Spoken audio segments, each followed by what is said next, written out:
bugün burada uyumakta olan yüce Türk milletimizi uyandırmak için toplanmış bulunmaktayız. Türk düşmanlarına duyurumuzdur. Sizler Suriye'nin gayrimeşru çocuklarına kimlik verdiniz, veriyorsunuz.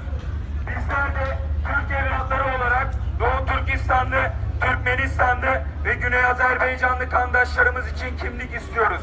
İstemeye de devam edeceğiz. Bizim kandaşlarımız zalim Çin tarafından zulüm görmektedir. Bizim kandaşlarımız zalim Rusya tarafından zulüm görmektedir.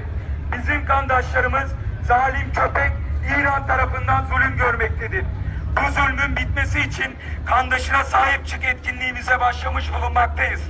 Amacımız Türkiye Cumhuriyeti topraklarımızda bulunan Doğu Türkistanlı, Türkmenistanlı ve Güney Azerbaycanlı kandaşlarımıza kimlik verilmesini sağlamaktır. Türkiye Cumhuriyetimizde bulunan Çinli, Rusyalı ve İranlı köpeklere ve destekçilerine duyurulur. Türk evlatları olarak uyarıyoruz.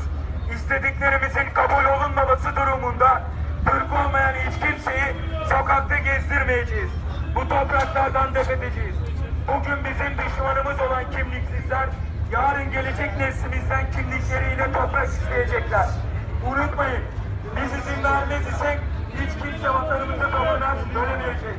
Sözlerimizi Mahmut Esat Bozkurt, Abdullah Çatlıreis ve son olarak da Atabeyimiz Ahmet Yılmaz'ın sözleriyle bitireceğiz. Türkiye'de Türk olmayanların tek hakkı vardır, hizmetçi olmaktır, köle olmaktır. Dost ve düşman, hatta dağlar bu hakikati böyle bilsin. Mahmut Esat Bozkurt. Yakarım şu dünyayı da tek Türkiye ezdirmem. Allah şahidim olsun, birinizi sokakta gezdirmem. Abdullah Çatlıreis. Sonsuza kadar değil, koltuk değneklerini kırana kadar, milliyetçi Türkiye'yi ve Büyük Türkistan'ı kurana kadar mücadelemiz devam edecektir. Atabeyimiz Ahmet Yılmaz. Var olsun Kur'an ocakları. Var olsun Kur'an ocakları. Tanrı, töre, Kur'an. Türk, Tanrı, töre, Kur'an. Türk, Tanrı, töre, Kur'an.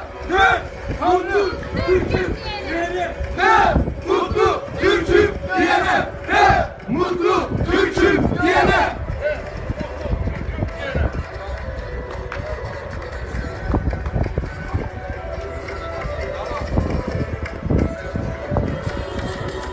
Çek.